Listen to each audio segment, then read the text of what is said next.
সরকারি কর্মকর্তা কর্মচারীদের বহুল প্রতীক্ষিত নতুন পে স্কেল বা জাতীয় বেতন কাঠামো চলতি জুলাই মাসে বাস্তবায়ন করতে যাচ্ছে সরকার।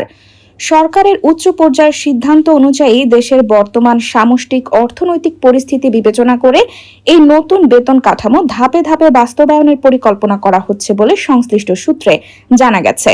তবে নতুন পে স্কেলে বেতন বৃদ্ধির সঠিক হার বা ধরন কেমন হবে, এটি মোট কতটি ধাপে পুরোপুরি বাস্তবায়িত হবে, কোন গ্রেডের কর্মকর্তা কর্মচারীদের মূল বেতন কত টাকা বাড়বে এবং চূড়ান্ত গ্যাজেট কবে প্রকাশ করা হবে, এসব অতি সংবেদনশীল বিষয়ে সরকারের নীতিগত সিদ্ধান্ত চূড়ান্ত হলেও কৌশলগত কারণে এখনো আনুষ্ঠানিক ঘোষণা দেওয়া হয়নি।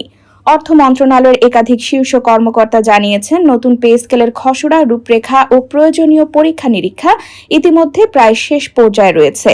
নতুন বেতন কাঠামো চালুর ফলে রাষ্ট্রীয় কোষাগারের ওপর অতিরিক্ত আর্থিক ও প্রশাসনিক কেমন প্রভাব পড়বে তা পুঙ্খানুপুঙ্খভাবে পর্যালোচনা করা হচ্ছে। সব প্রক্রিয়া ঠিকঠাক থাকলে চলতি জুলাই মাসের মাঝামাঝি অথবা শেষ সপ্তাহের যে কোনো দিন বহুল আকাঙ্ক্ষিত এই গ্যাজেট প্রকাশ করা হতে পারে।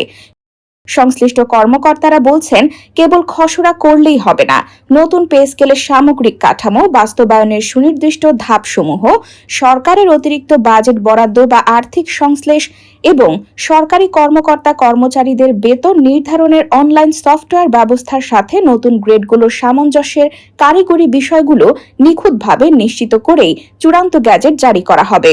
তবে প্রজাতন্ত্রের কর্মকর্তা কর্মচারীদের জন্য বড় স্বস্তির খবর হলো, আইনি ও প্রশাসনিক জটিলতার কারণে গ্যাজেট প্রকাশে চলতি মাসে কিছুটা দেরি হলেও এর আর্থিক কার্যকারিতা আজ 1 জুলাই থেকেই গণনা হতে পারে।